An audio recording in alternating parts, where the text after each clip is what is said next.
আসসালামু আলাইকুম এভরিওয়ান। আমরা এখন রাস্তার পাশে বসে আড্ডা মারতেছি তিনজন। রাত্র এখন আনুমানিক কটা বাজে জানেন?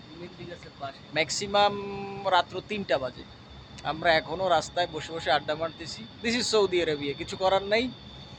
বিকজ আমরা এখন বর্তমানে জবলেস, কোনো কাজ নেই, ঠিক আছে? সব সাইট বন্ধ, কাজবাজ বন্ধ। যেখানেই চিন্তা ভাবনা করি কাজে যাব, সেখানেই একটা পাইন মারামারি শুরু হয়ে যায়।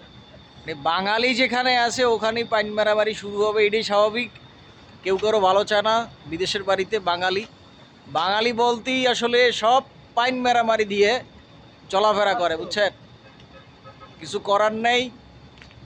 বাঙালি দেখবেন যে ওয়ার্ল্ডের যে কোনো জায়গায় যে যেই ভালো পজিশনে আছে, সে চিন্তা করবে তার ভালো পজিশনটা ধরে রাখুক, অন্য কাউকে সে হেল্প করবে না।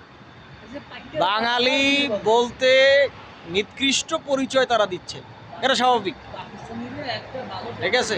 কেউ কারো ভালো পজিশনে যাক, এটা কেউ চায় না। বাঙালি বাঙালি বলতেই খারাপ এখন, যেটা বুঝতেছি।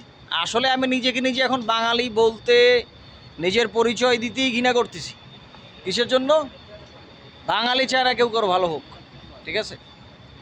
এই হচ্ছে আজকের আপডেট।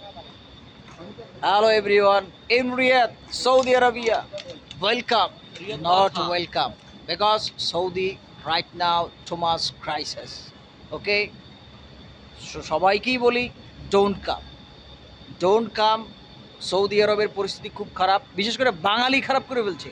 সব জায়গায় দেখবেন দালালি, সোট্টামি, ছেঁচড়ামি, 2 নাম্বারি, সব দেখবেন বাঙালির মধ্যে। অন্য কোনো জাতির মধ্যে এই ধরনের নোংরা বদমাইশি ফাইজলেমি নাই, ঠিক আছে? এই ভালো থাকবেন এভরিওয়ান, আসসালামু আলাইকুম।